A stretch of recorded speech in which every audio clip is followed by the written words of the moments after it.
No, we need to talk a bit more. What I'd like to do, first of all, is just show you some of the proof around the idea that's been mentioned by several speakers that when you build roads, they generate more traffic, and so therefore the congestion is not solved. So what I have here is a map of Sydney, and this shows a section of motorway here that was called the M4 Missing Link from Mayfield to Prospect. It was opened in 1992, and what I want to do is show you what happened with the traffic volumes for that motorway. So in this graph here, we have some time series data. So this red line are the traffic volumes, or annual average daily traffic volume movements that were on the M4 motorway starting in 1985 through to 1995. So that's the time period that we're looking at. The grey line shows us traffic volumes for the same years, but for the Great Western Highway, which is the parallel road, or what we call the arterial road that runs parallel to that M4 motorway. Now, as you can see, when that missing section opens, you can see there's a big jump in the road traffic volumes on the M4, and you would expect to see that. You'd expect to see people shifting over to the M4 motorway in order to take advantage of the quicker travel times, okay? What we also see is a drop in the parallel, the volumes on the parallel highway, and you'd expect to see that as well. But when you add them together, you get this little blip here, which we call the ramp-up period. And what happened there, and there's a whole lot of other graphs that go with this series that I'm not going to show you, but only to keep things brief. But that increase in traffic volume there, a lot of it is people making trips that they weren't making before, or people making longer trips than they had been before. And we refer to that as induced traffic growth. So some of that ramp up, that volume there, is made up of people shifting from roads as far away as Windsor Road and Richmond Road in the north, and Elizabeth Drive and Bringelly Drive down in the south. But there is still a residual volume of about 11,000 annual average daily traffic movements that are made up from people either shifting from the parallel rail lines, so people who were catching the train, for some of them it becomes quicker to drive, and so some people choose to do that. Now, this pattern of behaviour is what we see again and again and again and again in Sydney every time we build another motorway link or another motorway section. So it's a pattern, it's something that is systematic. And if the motorways that have been talked about here were built, then we'd see something very similar happening again. Now, what I want to do very briefly is run through this diagram here. So if we go back, if we cast our minds back to the stage 1, stage 2 and stage 3 of the proposed WestConnex motorway that Gavin showed, let's just quickly run through that and see what would happen. So here's the M4 section that they're talking about duplicating. So, and then this is the M5 section they're also talking about duplicating. So that's stage 1 up there. This is, I think they call that stage 2, and stage 3 is this section in between.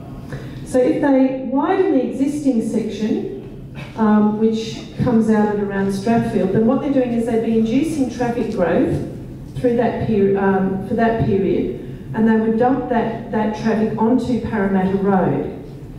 Now, in the current plans, they're not planning to then build the next extension piece, which I hope will come up. Whoops.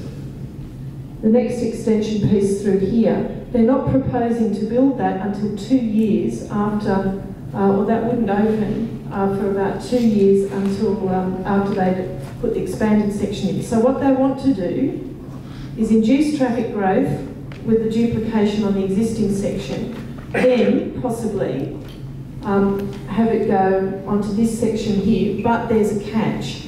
And the catch is that where the traffic would come out here on the Anzac Bridge, that road is at capacity. And I'll have another graph of that soon. So what they'd effectively be doing is funneling a new road, which is bound to induce greater traffic volumes along here, into a bottleneck where there isn't any capacity to actually take that. Now, this problem up here is replicated each time we build another section of motorway anywhere. So, for example, with the M5, the problem down here is that if you duplicate this, it has to go under the tunnel at General Holmes Drive. That section of road is also operating at capacity, and it has been for a long time. So the problem that we have here is that you've then got to find some way in which to deal with the bottlenecks. And in the past, what the plan was, well, then you build the M6. So what you do is some of the traffic that's currently coming up here and going into that bottleneck there, if you build the M6, then you can shift some of that traffic over onto this motorway here and free up capacity in there in order to take the induced traffic growth that you've created from the M5 into that spot there. Okay? Next question. Well, if you're going to build the M6, given that that M6 motorway ends at the bottom of the park, Sydney Park, that's right, sorry. Sydney Park, there's nowhere for it to go. What do you do? Well, some of those old road corridor pieces that Gavin showed earlier, you would then need to start building those. So there's a whole lot of homes that would be lost along, I think it's Gardner's Road eventually, out on the Randwick side. And previously what there was something called the Johnstons Creek Extension Road, and that was another road reservation that took out about 370 homes through Enmore and Stanmore. Now the last time that someone tried to build this, the M4, this section through here, they didn't tell anybody that they were also looking at building that section there, and they had to do that because whenever you build a motorway like this and you increase traffic on the trunk routes, you also have to have sufficient capacity on what we call the distribution network, or the roads around the motorways. So once traffic is on a motorway, it doesn't just stay there. At some point it has to get off, and at some points it has to get on as well. And the big problem that we had it back in, I think it was 2004, the last time we had to talk about all these roads and how they're related. The big problem back then was that unless you are prepared to go and start knocking down people's homes, especially in this area around here, then you really can't build any of these roads and have them work if that's what matters to you. And the difficulty that a lot of the technical people are having is that, and I would say to you that a lot of technical people in Sydney that work on these things don't actually want these roads built. They know that they can't get them to work, and the reason why is because there's no capacity. We've run out of space. We can't keep building roads, inducing traffic, and then have it go somewhere because we've run out of room. So one last, the end part of the story is that was removed. The zoning there was removed, which is why they're now looking at tunnels.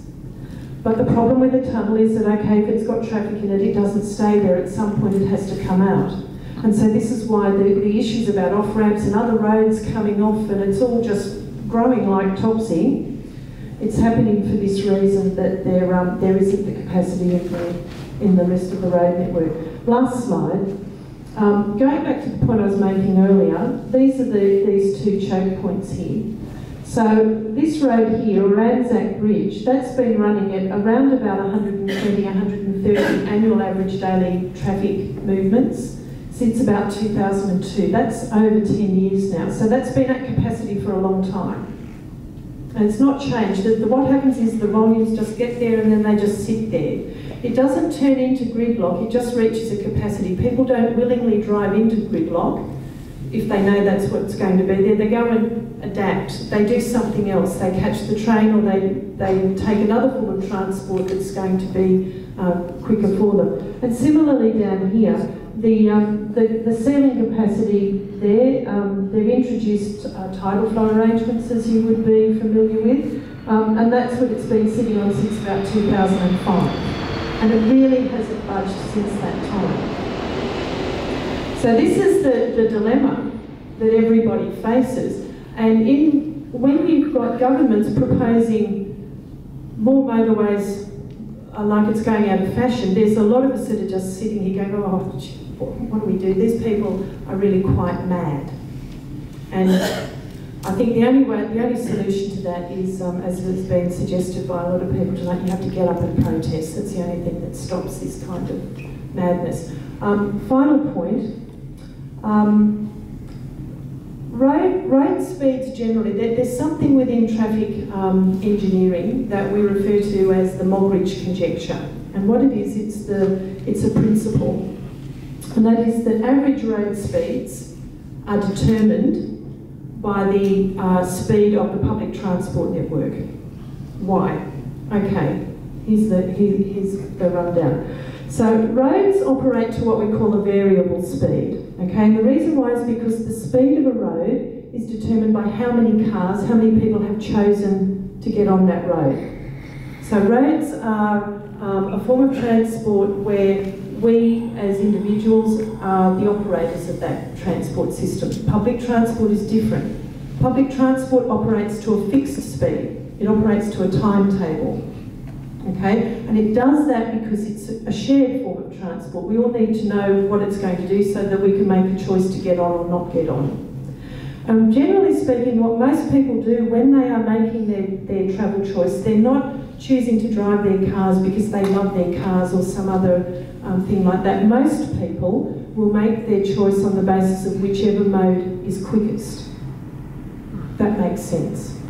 Sometimes we drive even though there might be a public transport option available because we've got to carry a lot of stuff or we've got kids to take to multiple destinations and all that sort of thing. But by and large, the majority of people are taking the transport option that they take because it's quickest. So, when the public transport system is made a bit faster, more people tend to use it because in some cases it's faster than catching or driving your car and being on the roads. And so what happens is that some people will leave the road network, get onto the public transport network, and therefore road speeds lift as the number of vehicles on it decreases.